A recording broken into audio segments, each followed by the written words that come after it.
Hello all, welcome to our channel of the India's updates. And if you are watching this video for the first time, please do like, share, subscribe to our channel. And మీకు ఏమైనా notes కానీ ఇంకేమైనా CSC EC triple E mechanical civil and B pharmacy notes కావాలంటే మన Telegram ఛానల్లో join అవ్వండి. Telegram ఛానల్లో notes అనేది అప్లోడ్ చేశాను regarding all the subjects and all years from first year first sem to 8th sem, from first year to 4th year వరకు. And coming about the videos, చాలామంది like subject exemption గురించి అడుగుతున్నారు, subject exemption గురించి ఒక video చేయమని. And ఈ వీడియోలో మనం ఈ సబ్జెక్ట్ ఎగ్జామ్షన్ అసలు ఎందుకు ఇవ్వలేదు అని like detail information and case hiring అనేది ఎక్కడి దాకా వెళ్ళింది అనేది తెలుసుకుందాం. ఫస్ట్ ఆఫ్ ఆల్ ఈ లైక్ ఆల్ ప్రీవియస్ ఇయర్స్ వాళ్ళందరికీ ఈ సబ్జెక్ట్ ఎగ్జామ్షన్ అనేది ఇచ్చారు. లైక్ మా R16 బ్యాచ్కి, R16 బ్యాచ్కి, R15 బ్యాచ్కి, R13, R9 వాళ్ళందరికీ ఈ సబ్జెక్ట్ ఎగ్జామ్షన్ అనేది ఉంది. బట్ ఓన్లీ ఫర్ R18 వరకు మాత్రం సబ్జెక్ట్ ఎగ్జామ్షన్ ఇవ్వలేదు. అండ్ గ్రేస్ మార్క్స్ కూడా స్టార్టింగ్లో గ్రేస్ మార్క్స్ కూడా ఇవ్వలేదు. కొన్ని స్ట్రగుల్స్ అండ్ చాలామంది చాలా ఫైట్ చేశారు regarding for the subject exemption and grace marks. అందులోకి ఈ వెంకట్ బలమూరి అన్న గారు కూడా చాలా ట్రై చేశారు.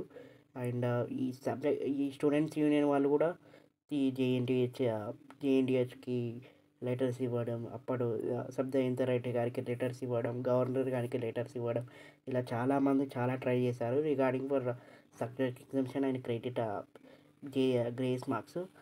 బట్ ఓన్లీ వాళ్ళు ఈ కాంగ్రెస్ గవర్నమెంట్ ఫామ్ అయ్యాక ఇంతకుముందు కూడా 30-23 గ్రేస్ మార్క్స్ ఇచ్చారు. బట్ దాన్ని మళ్ళీ 9కి 7కి రీస్టోర్ చేశారు.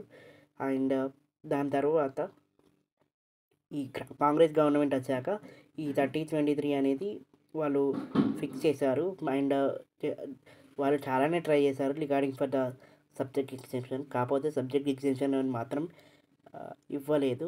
అండ్ దీనివల్ల చాలా స్టూడెంట్స్ సఫర్ అవుతున్నారు. లైక్ ఈ 8 క్రెడిట్ ఎగ్జామినేషన్ ఇస్తే it will okay, like 8 credit subject exam ఇచ్చి లైక్ మీరు 9-7 గ్రేస్ మార్క్స్ పెడితే it will be okay. But only 9-7 grace marks ఇస్తే అది కొంచెం ఇంబ్యాలెన్స్ అయిపోతుంది. And that is the thing. And mainly subject exemption గురించి ఈ స్టూడెంట్స్ యూనియన్ వాళ్ళు సుప్రీంకోర్టులో కేసు ఫైల్ చేశారు. అండ్ అది ఆల్రెడీ హైరింగ్ కూడా జరిగింది ఈ సబ్జెక్ట్ ఎగ్జామ్షన్ గురించి.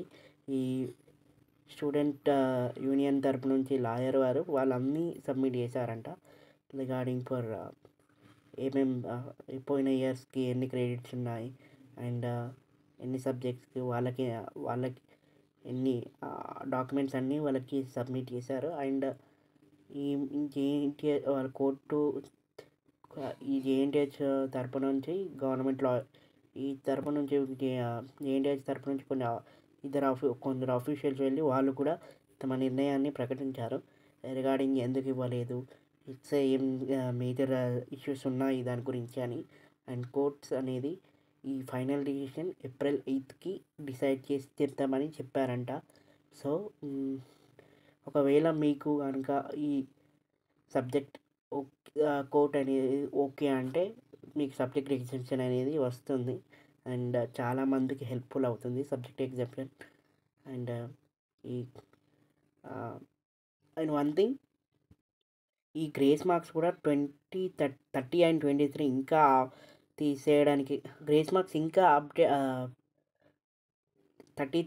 9-7కి రీస్టోర్ చేయకపోవడానికి కారణం కూడా ఇదే. మేబీ ఒకవేళ వాళ్ళు ఇవ్వకపోతే ఇవి కంటిన్యూ అవ్వచ్చు, ఆర్ఎల్స్ 9-7 ఉండొచ్చు, చెప్పలేము. అండ్ ఇది update guys regarding for the subject exemption గురించి. అండ్ మళ్ళీ చెప్తున్నాను, మీకు ఏమైనా నోట్స్ కానీ ఇంకేమైనా కావాలనుకుంటే మీరు జస్ట్ ఈ మన టెలిగ్రామ్ ఛానల్లో జాయిన్ కండి. అన్ని notes from first year to 4th year అన్ని నోట్స్ అనేది అప్లోడ్ చేశాము. అండ్ మీకు ఏమైనా ఇంకా డౌట్స్ ఉంటే please do comment in this channel. I'll reply it. And thanks for watching this video, and thank you so much. Thank you.